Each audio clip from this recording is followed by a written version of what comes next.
En esta sexta sesión vamos a aprender sobre la gestión de la continuidad de negocios, punto importante y relevante en el proceso de seguridad de la información. Dentro del ISO 27001 tenemos algunos requisitos que nos solicitan que implementemos continuidad de negocios, y estos requisitos vamos a poder encontrarlos en la cláusula A.17, la lista de controles que tenemos del ISO 27002. Allí vamos a observar la cláusula 17.1.1, planificando la continuidad de la seguridad de la información. En esta cláusula nos va a solicitar que planifiquemos los temas relacionados a lo que es continuidad de negocios. En la cláusula 17.1.2, implementando la continuidad de la seguridad de la información. Básicamente este control nos solicita que implementemos y despleguemos todos los temas relacionados a continuidad de negocio. El control 17.1.3, verificación, revisión y evaluación de la continuidad de la seguridad de la información. Punto importante, porque no solo nos solicita que implementemos o despleguemos la continuidad de negocio, los temas relacionados a continuidad de negocios, sino es que los revisemos, los probemos para poder determinar si son adecuados o no. Y el control 17.2.1, que habla sobre la disponibilidad del ambiente para el procesamiento de la información, básicamente el centro de datos. Muy bien, ¿qué es el ISO 22301? El ISO 22301 es un estándar que tiene por nombre Seguridad de la Sociedad, Sistemas de Continuidad del Negocio. Este modelo aparece como producto de una evolución de lineamientos, buenas prácticas y estándares en temas relacionados a continuidad del negocio. Tenemos el ciclo PDCA en la continuidad de negocio, tenemos la fase de establecimiento, cláusulas 4, 5, 6 y 7, donde allí podemos observar el contexto de la organización, liderazgo, planeamiento y soporte. Cláusulas muy parecidas al ISO 27001. Tenemos la fase de implementación y operación, cláusula 8, donde tenemos planeamiento operativo y control, el BIA, el Business Impact Analysis, evaluación de riesgos, estrategias de continuidad, procedimientos de continuidad y ejercicios y pruebas. Tenemos la fase de revisión, la cláusula 9, monitoreo y medición, análisis y evaluación, auditoría y revisión por parte de la alta dirección. Y tenemos la cláusula, o mejor dicho, la fase de mantenimiento y mejora, que vendría a ser la cláusula 10, donde analizamos las no conformidades y acciones correctivas y la mejora continua. Esto siempre en coordinación y apuntando a la continuidad de negocios hacia las partes interesadas. Tenemos requerimientos para la preparación y gestión de la continuidad de negocio como input a todo este ciclo PDCA, y como salida tenemos la gestión de la preparación de la continuidad del negocio, básicamente preparándonos cualquier evento disruptivo alterador que corte algún tipo de proceso dentro de la empresa. Muy bien, tenemos el mapa de tiempo para la recuperación de un desastre, también poder entender un poco la terminología. Tenemos los procedimientos normales, tenemos la ejecución del último backup en el cual nosotros realizamos las copias de respaldo, y de allí hacia algún tipo de evento alterador o evento disruptivo tenemos el RPO. El RPO no es más que el punto de recuperación objetivo, que en este caso tenemos todos los backups almacenados, la información realizado en copia de respaldo para una futura restauración o recuperación. A partir del evento alterador hasta la recuperación total de las operaciones se denomina MTD, que es el máximo tiempo que el proceso puede estar detenido. Este MTD toma en consideración alguna habilidad, tal vez, niveles de acuerdo de servicios, alguna ley, algún marco normativo que involucra o que conlleva a cumplimiento de plazos, etc. El MTD contempla dos terminologías, el RTO y el WRT. El RTO es el tiempo en el cual vamos a poder volver a operar en condiciones mínimas aceptables. Y el WRT es el tiempo en el cual vamos a poder restaurar toda la información perdida en el evento alterador. ¿correcto? Toda esta terminología y tiempos vamos a poder observarlo dentro del ISO 22301. Muy bien, la propuesta para el proceso de continuidad de negocio en este curso es el siguiente, consta de 7 fases. La primera fase es la planificación del proyecto, obviamente aprobado y teniendo como sponsor a la alta dirección. La segunda fase es la evaluación y análisis del riesgo, básicamente el ISO 31000, y el punto concéntrico en lo que es continuidad de negocios es la gestión de riesgos. No podemos prepararnos ante un evento disruptivo si es que no analizamos previamente los riesgos que están sujetos los procesos y los activos dentro de la organización. La tercera fase es realizar el análisis de impacto al negocio para poder determinar qué procesos son críticos para la entidad y qué procesos no. La cuarta fase es el desarrollo de estrategias sobre la base del análisis de impacto al negocio y la evaluación de los riesgos. La quinta fase es desarrollo del plan. La sexta fase es concientización y pruebas hacia todo el personal. Y la última fase es el mantenimiento y actualización de la continuidad de negocios dentro de la empresa. Muy bien, la primera fase, que es planificación del proyecto. Cuando hablamos de continuidad del negocio, nos referimos a la capacidad de sobrevivir a las cosas malas, que pueden tener un impacto negativo en la empresa, desde un brote de virus informático hasta un brote de virus biológico, y todos los demás peligros entre ambos, como incendios, inundaciones, tornados, huracanes, terremotos y tsunamis. Es importante que la alta dirección esté comprometida con el proyecto de implementación de la continuidad de negocios. Es por ello que se debe exponer ante ellos los beneficios, tiempo, recursos y áreas involucradas en la implementación. Es importante y relevante que la alta dirección apruebe y esté comprometida con los temas relacionados a la continuidad del negocio. Eso nos va a garantizar la previsión de recursos, la dotación de personal calificado, la dotación de ambientes físicos, de obviamente inversión, etcétera. Muy bien. La segunda fase, que es gestión de riesgos, vamos a realizar un repaso de la sesión anterior que hablamos justamente sobre la implementación de gestión de riesgos en una empresa. La primera fase es realizar un inventario de activos. Tenemos el inventario de procesos determinado de acuerdo al alcance determinado dentro de la empresa, una breve descripción y toda la lista de activos que están inmersos en cada uno de los procesos. Luego tenemos que clasificar a los activos y asignarle a unos propietarios. La clasificación de activos están determinados a unos dominios o categorías. En estas categorías tenemos ubicaciones físicas, comunicaciones, hardware, software, personal, datos, información, datos personales, etc. Y obviamente asignándoles unos propietarios que no son más que los dueños de cada uno de esos activos. Debemos realizar una valoración de activos en base al impacto. La matriz de impacto está clasificado en 5 niveles según la escala de Likert. En nivel 1 tenemos el nivel de insignificante, nivel 2 menor, nivel 3 dañino, nivel 4 severo y nivel 5 crítico. ¿Para qué? Obviamente para poder realizar la valoración de activos en base a la confidencialidad, disponibilidad e integridad. Tendríamos que analizar qué tanto nos impactaría si algún tipo de hecho conlleva la ruptura de la confidencialidad, la disponibilidad e integridad. Posteriormente realizamos el promedio de cada uno de estos valores y podemos determinar qué activos son los más relevantes o los que tienen más puntuación para la entidad y para los procesos. Debemos realizar el cálculo del riesgo.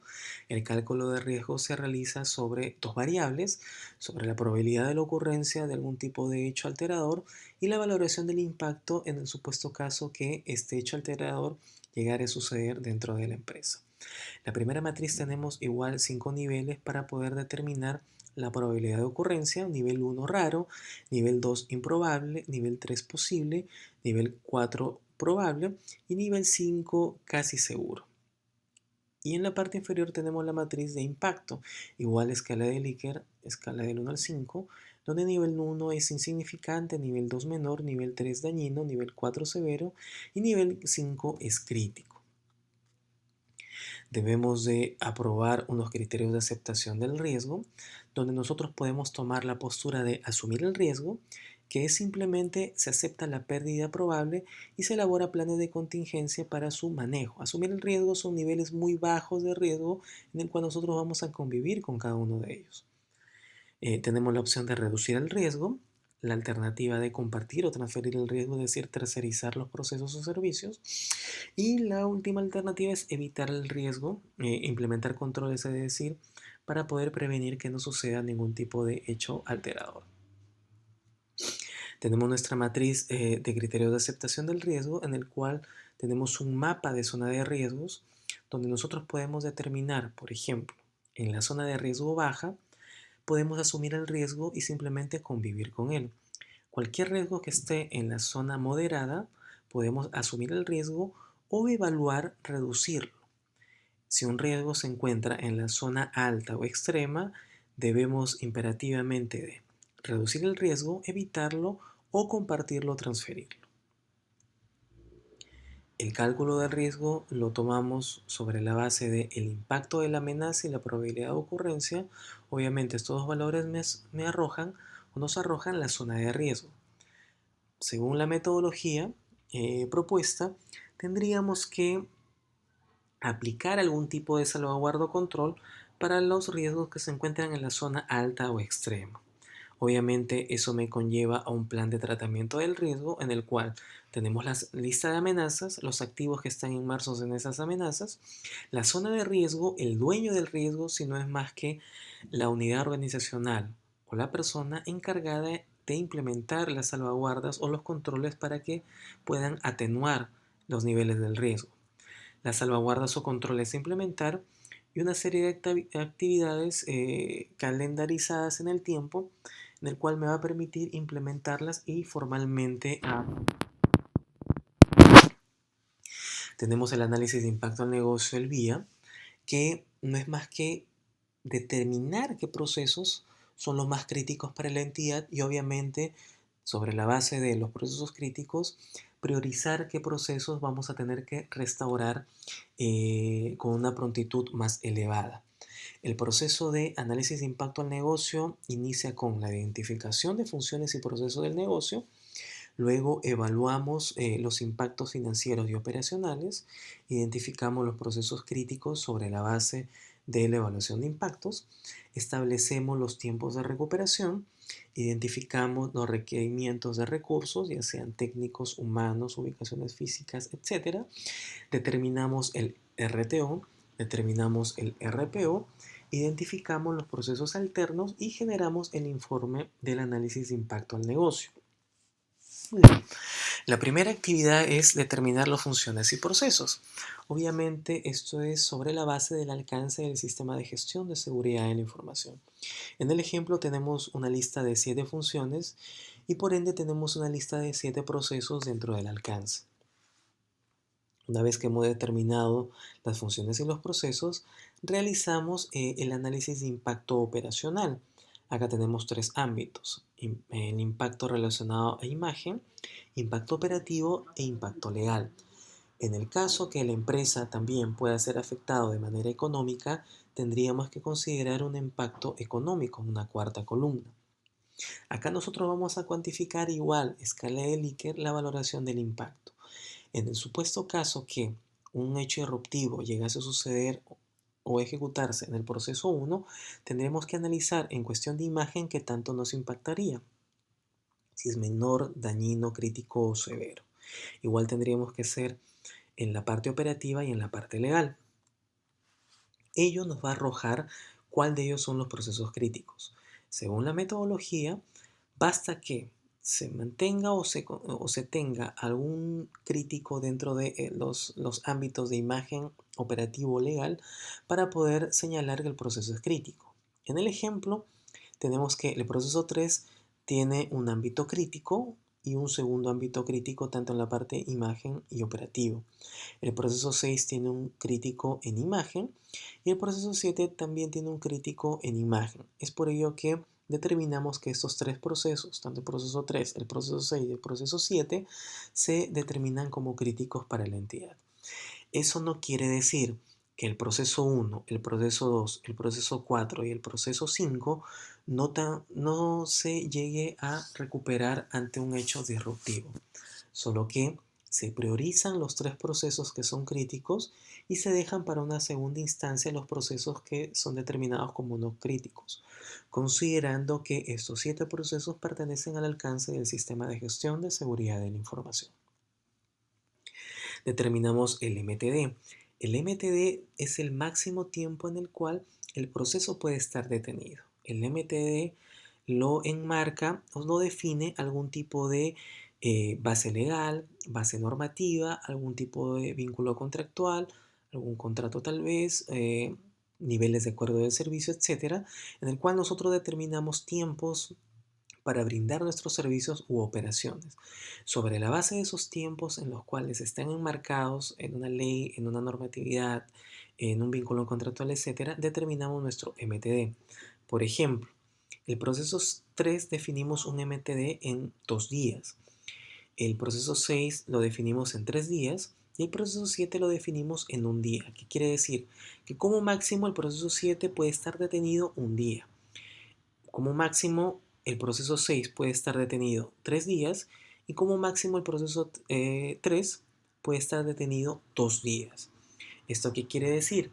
Que allí tenemos nuestros puntos objetivos de recuperación.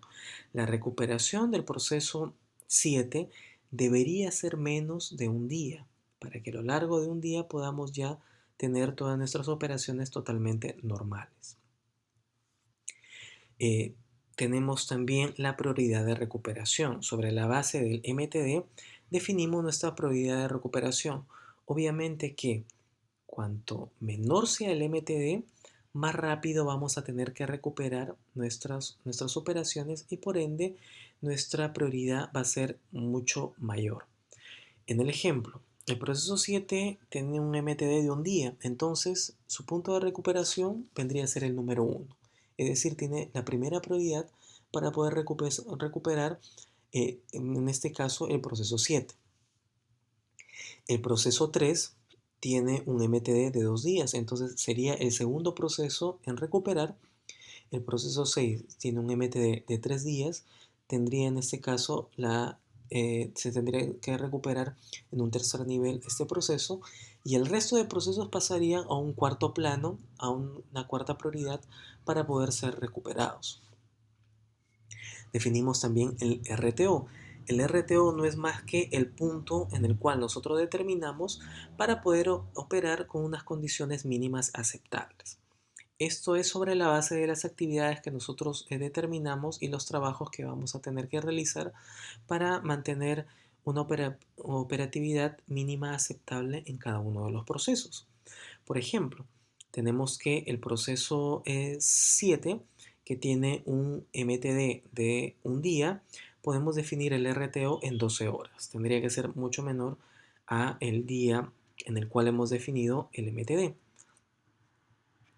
El proceso 3 se ha definido un MTD de 2 días, se define el RTO como un día, y el proceso 6 tiene un MTD de 3 días y podemos definir un RTO de 2 días. Esto considerando las condiciones mínimas aceptables y que es bastante tiempo para poder recuperar este tipo de condiciones para poder seguir operando. Tenemos el desarrollo de escenarios sobre la base de la criticidad de los procesos y el análisis de riesgo. Podemos definir algún tipo de escenarios. Por ejemplo, tenemos la amenaza de corrupción o destrucción de la información y definimos algún escenario disruptivo. Por ejemplo, el sistema gestor de base de datos experimenta un fallo originando la corrupción o destrucción de la información almacenada. Sobre la base de el desarrollo de los escenarios, debemos determinar nuestras estrategias.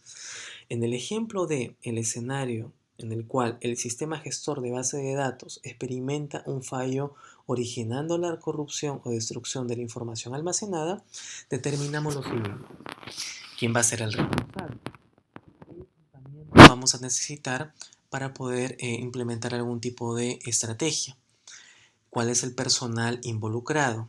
Las ubicaciones físicas que vamos a necesitar y una lista de estrategias que podamos implementar. En este caso solo mantiene una sola estrategia. ¿Cuál es la alternativa?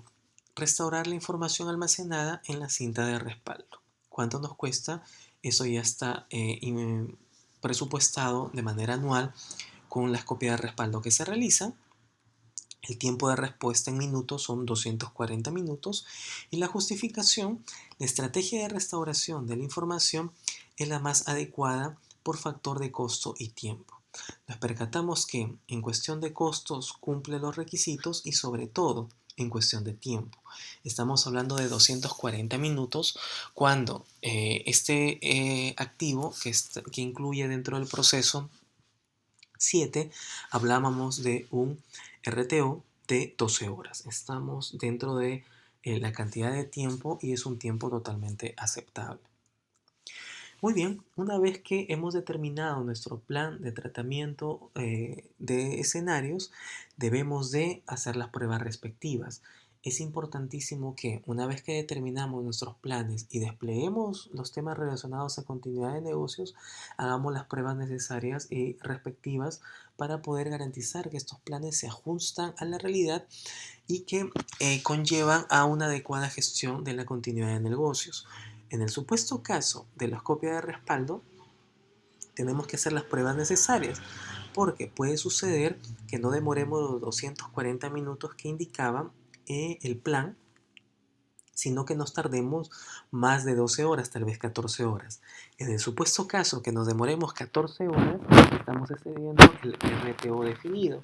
Entonces esa estrategia debería ser descartada. Tendríamos que buscar algún tipo de estrategia que se acople o que sea menor al RTO definido. Es por ello que las pruebas de este plan es muy importantísimo poder realizarlas. Y obviamente que una vez que realizamos las pruebas nos permite entrar en la fase fina, poder ajustar los tiempos, para poder mejorar las estrategias y para poder determinar nuevos escenarios disruptivos dentro de los procesos y que conlleven una interrupción de la continuidad de las operaciones y del negocio dentro de la empresa. Muy bien, eso ha sido todo por esta sesión. Nos estaremos viendo en la próxima sesión